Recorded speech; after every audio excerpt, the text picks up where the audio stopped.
Good evening. I bid you welcome.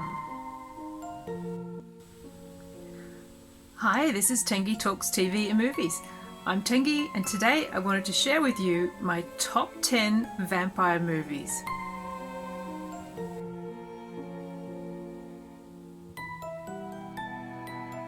I'm a huge fan of the vampire genre of movies, and I was thinking recently about what my top 10 vampire movies would be. How would I choose them?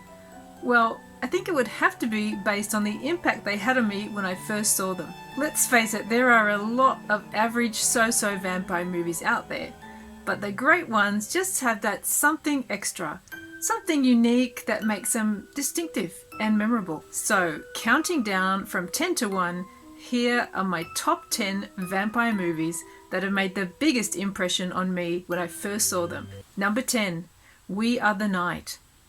This 2010 German vampire film, I think, flew under a lot of people's radars. It's a dark and very gritty tale of a young woman living the life of crime who is transformed into a vampire and drawn into a society of very glamorous female vampires.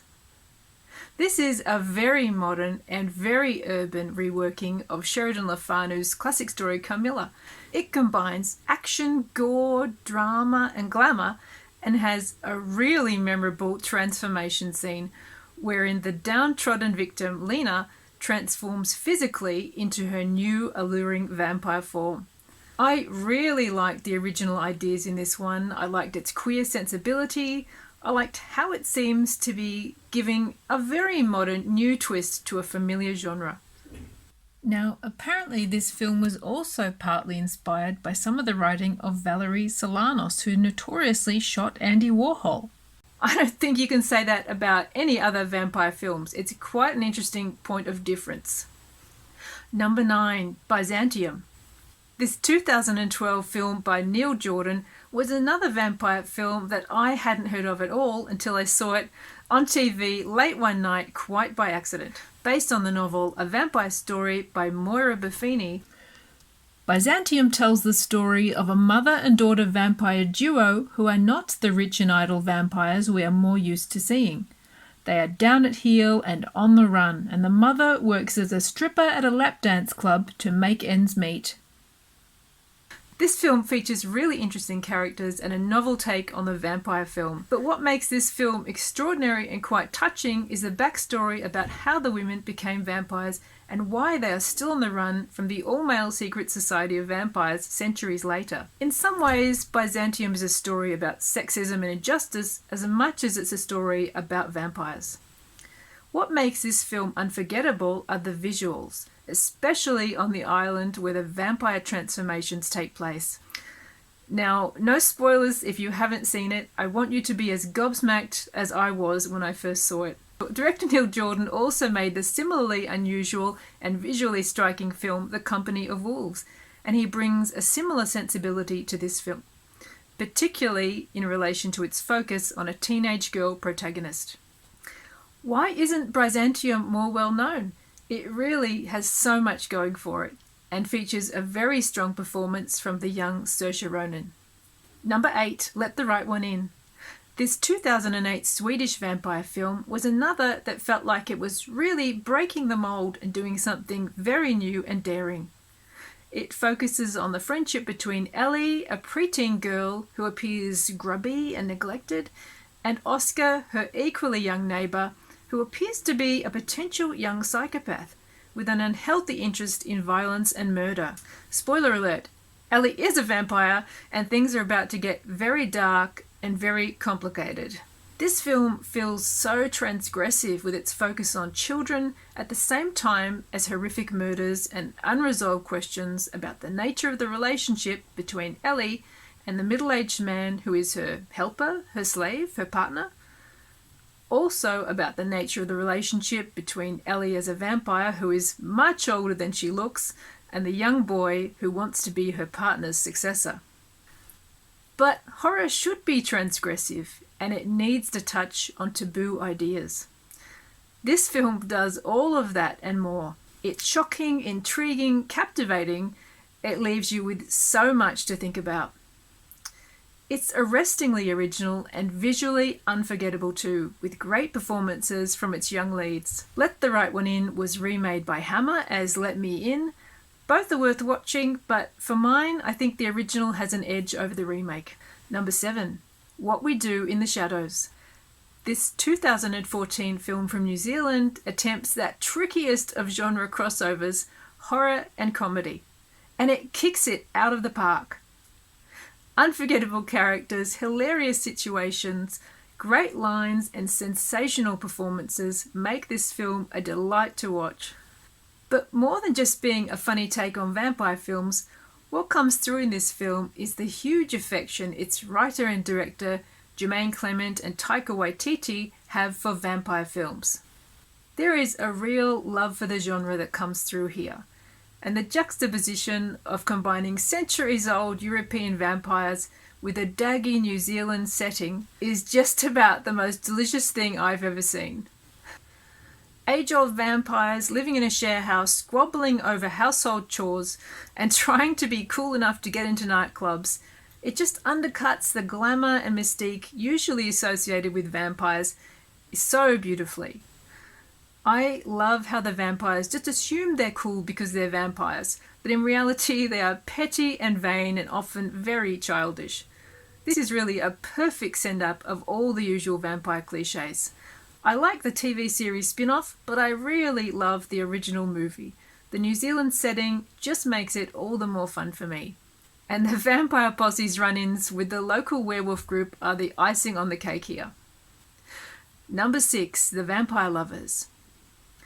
Hammer's 1970 adaptation of the J. Sheridan Le Fanu classic Camilla does get a lot of flack, I've noticed in certain circles, but I think there is really a lot to love in this lush and gorgeous looking film. Yes, there are a lot of boobs in this movie, but come on, it's Hammer. That is just part of the deal. And people do criticise the casting of Ingrid Pitt, suggesting she was perhaps too old for the part, but I kind of love the icy, tormented qualities she brings to this role. Camilla really does love her victims, but at the same time, she is compelled to destroy them. And this fascinating paradox is really well brought out by Ingrid Pitt here. I don't know if any other vampire film quite raises this idea in the way The Vampire Lovers does. The costumes look stunning, the cast is great, Peter Cushing of course, but a bonus here for me anyway is the fantastic John Finch, who appears in an all too brief supporting role. I just love John Finch.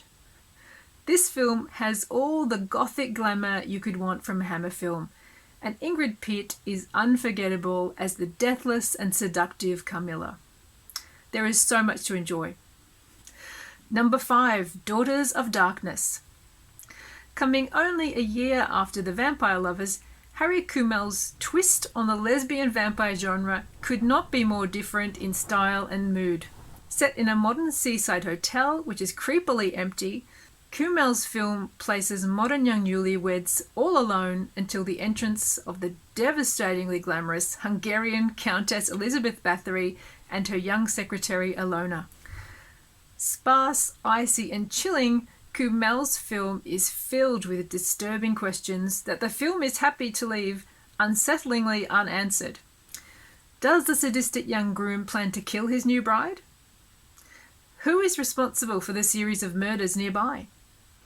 What does the Countess have planned for the young couple she seems so intent on drawing into her web?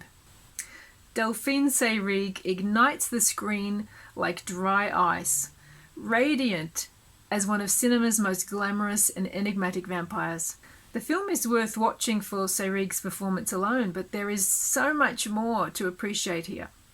Kumel's film is designed to perfection, and its icy and spare aesthetic creates the perfect spider web for the Countess to toy with her prey. If you like The Hunger, the Tony Scott film from 1983, you might want to check out Daughters of Darkness, because as much as I love The Hunger, and I really do love it, it does owe a lot, an awful lot, to Daughters of Darkness. Number 4. Hammer's Dracula, released in 1958, reignited the vampire genre and introduced the world to Christopher Lee's interpretation of the role. Stunning design, lush sets, a gorgeously gothic style and tone distinguish this film as a classic of the genre that stands head and shoulders above the rest, much like Christopher Lee himself. The teaming of Lee and Cushing here is perfection, but the casting is superb throughout. Hammer's Dracula is everything you could want in a straightforward adaptation of the Stoker's classic. They're not trying to reinvent the wheel here. They're not adding shocking twists or radical reinterpretations. This is just a respectful homage to Stoker's novel, and one that succeeds brilliantly. Hammer's Dracula is a stone-cold classic, as cold as Dracula's heart. Number 3. The Universal Dracula from 1931. This is the Dracula I grew up watching on a videotape I recorded off the TV as a youngster. I watched it so many times and it had a huge impact on me. Bela Lugosi defined the vampire for Hollywood and the world in this genre-establishing film sensation. The film, of course, seems old to us today, but at the time it was an updating of Stoker's story. The costumes, the hairstyles are contemporary to 1931. Thinking about it now, though, this does seem quite radical and inventive for its time. Matthew Conium's amazing book on this film, Dracula AD 1931, is well worth checking out if you want to learn more about the background of the film, its production, and the ways in which it broke new ground in horror. The film adapts a popular stage version of Dracula, and as a result, it does have a somewhat stagey feel. But this does not detract from the compelling power of Lugosi's performance. He does seem genuinely strange, perverse, menacing in ways that are sometimes hard even to define. The film does have its creaky moments, but at the same time, it still has the power to unsettle and disturb. Number 2. Vampyr, the 1932 film from Danish director C.T. Dreyer, appeared 1 year after Lugosi's Dracula, but it could not be more different. Based on the work of Le Fanu instead of Stoker, it eschews traditional narrative for something more like a dream, a nightmare, a premonition. On paper, it might not make sense, but watching it, responding on more of a dreamlike hypnotic level, it is an astonishing and profoundly unsettling film. Going deeper into vampire lore than Dracula, it also presents one of the earliest female vampires, or rather, a very androgynous female vampire, which I think makes it even more unusual and interesting. Vampyr draws the viewer into a dark pool of ambiguity, so chilling it might just turn your blood to ice. Inventive, daringly different, and still in a league of its own nearly a century later, Vampyr lays the groundwork or the gravestones upon which films like Daughters of Darkness and The Hunger stand. Few films have ever captured the strangeness of a dream state as disturbingly as this film does. And my number 1, Nosferatu. I thought the Lugosi vampire was the granddaddy of all vampire films until I saw Nosferatu. The first adaptation of Stoker's novel to the screen was also an illegal adaptation, and the changes Murnau makes to the story are what distinguish this film from its successors. Max Schreck as Count Orlok seems like a creature from the depths of the subconscious, a demon from hell, or even an alien from outer space. He is so inhuman and so terrifying. There isn't another vampire like him on the screen until perhaps Salem's Lot several decades later. Yet, despite the monstrous look of Nosferatu's vampire, the film's use of real locations and real historical buildings gives this film a sense of realism that Universal could only dream of. All this combined with Murnau's heightened expressionist style gives Nosferatu a feeling all of its own. The judicious use of early camera tricks also adds to the strangeness and the haunting atmosphere of this astonishing film.